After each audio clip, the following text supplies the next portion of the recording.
Tonight, an exclusive interview with a Palestinian who is the son of a founder of Hamas and who now says that he was an Israeli spy.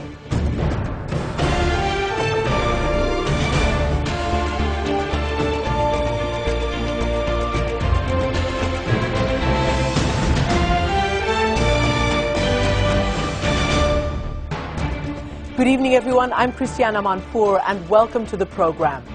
In the dark art of global espionage, the biggest coup is to place a mole inside the enemy leadership. All spy agencies try it. Now, the son of this man, Sheikh Hassan Youssef, a founding member of Hamas, says that he spent 10 years as a spy for Israel's Shin Bet intelligence service. In his new book, Mosab Hassan Youssef says that he turned against Hamas because he believed the group was killing people, quote, for no reason. The book and his story are controversial. Palestinians and members of Hamas are calling it part of the ongoing psychological warfare against them.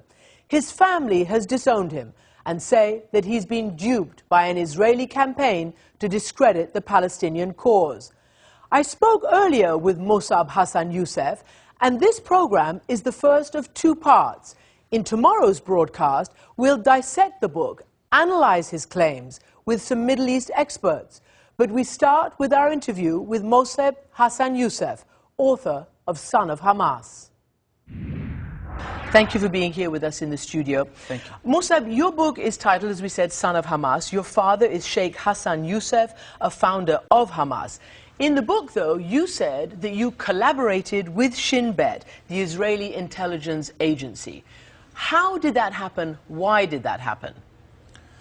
That happened when they offered me to work for them when I was arrested in 1996. And I accepted their offer. My goal was to be a double agent and attack them from inside. So you started off saying that this is the enemy, they've arrested me, they're against the Palestinians, I'm going to attack them by pretending to work for them. Yes. But then you turned and you did start to work for them. That's what you say? Yes. How? Why? After I was tortured by the Shin Bet themselves, who became my friends later on, I was transferred to prison, and Hamas leaders were torturing Hamas members. So you're in jail, and you're seeing things in jail that turn you off Hamas, your people. Yes, so I became confused about that, about who's really my enemy, and everybody is torturing everybody. Now, when I was released from jail, I decided I don't want to work for Shin Bet, I don't want to work for Hamas either. But I wanted to finish my promise to the Shin Bet respectfully. So I accepted to meet them, and I was surprised with the first rules that they gave me. What did you promise them? I promised to work for them. They didn't know that I wanted to be a double agent. So I didn't want just to turn my back. I wanted to meet them at least for once or a couple of times and say, I'm sorry, I cannot work for you. And what did you want to do for them? I was asked to collect information about suicide bombers and terrorists. Were you doing this for money?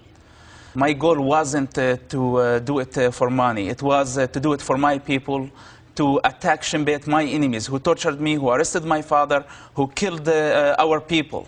So, of course, it wasn't for money. But the question is, you sound confused. You say that you wanted to be a double agent, you wanted to attack Shin Bet. That's why you were pretending to work for them, but then you decided really to work for them. That's what you say in your book. Yes. Why? What was your agenda? Later on, I became a Christian during that time, the first few months, and I was convinced by the principle of loving your enemies. And I saw that my enemy, who I thought that they were my enemies, they had moralities, they had responsibilities more than my own people. So you're saying that you found that the Israeli intelligence agency had more morality than your own people, than your own Palestinians. That's what you're saying? Yes, I did. And it was a moral issue for me. My people don't understand this because they didn't have the same experience. At least the Shin Bet is an organization that committed to the Constitution. They have their own rules, and they respect the rules. Yes, there are mistakes, and they are responsible for killing civilians.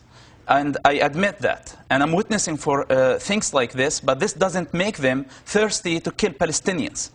Now, what Hamas is having something absolutely different. Hamas targets civilians. It's their goal to target civilians. And there is a difference if you're targeting a terrorist and there is civilian casualties. Let's talk a little bit about you when you were a child in the West Bank growing up. The first Intifada happened in 1987. How old were you then? I was 9 years old. How did you take part in that? Were you one of the small children who threw rocks at Israeli soldiers? The model for every Palestinian child is a mujahid or a fidai or a fighter.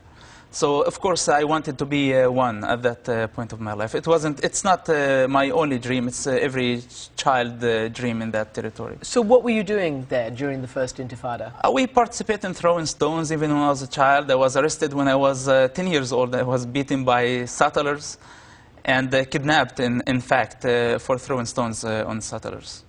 Those are the Jewish settlers in the West Bank? Yes. It is almost fantastical. How can this Palestinian young man, whose father is a founder of Hamas, completely switch sides with such passion as you're describing now?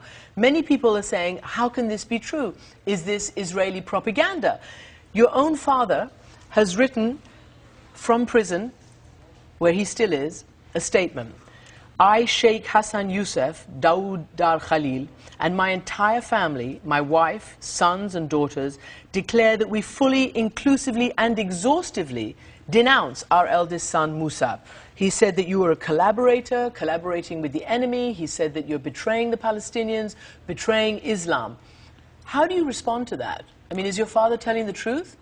My father is not telling his heart.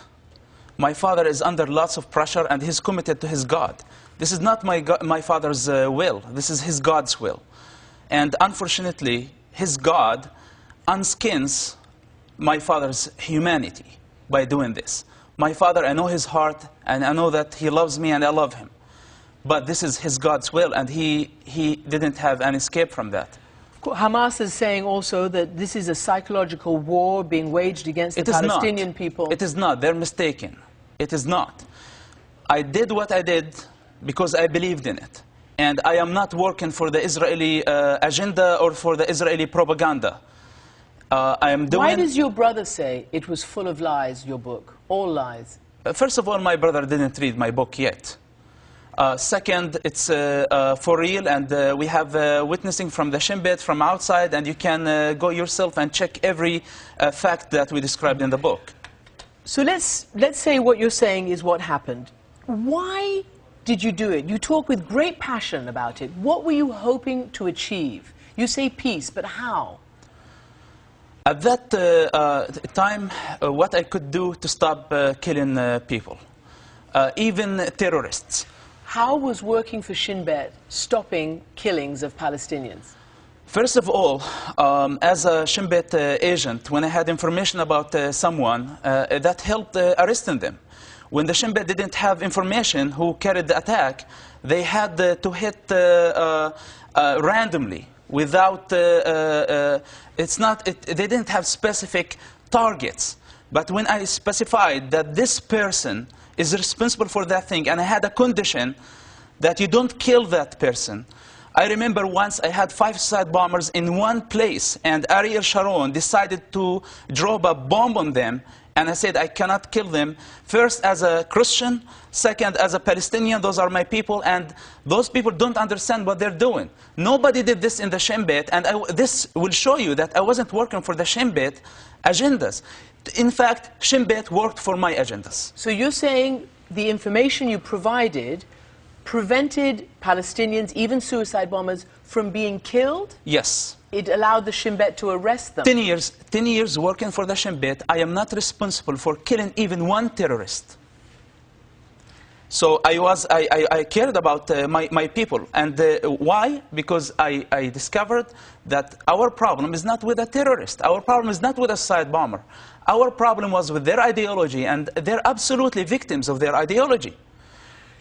Is this for you a conflict between Islam, the religion of your birth, and Christianity, what you converted to, you keep talking about our God, their God.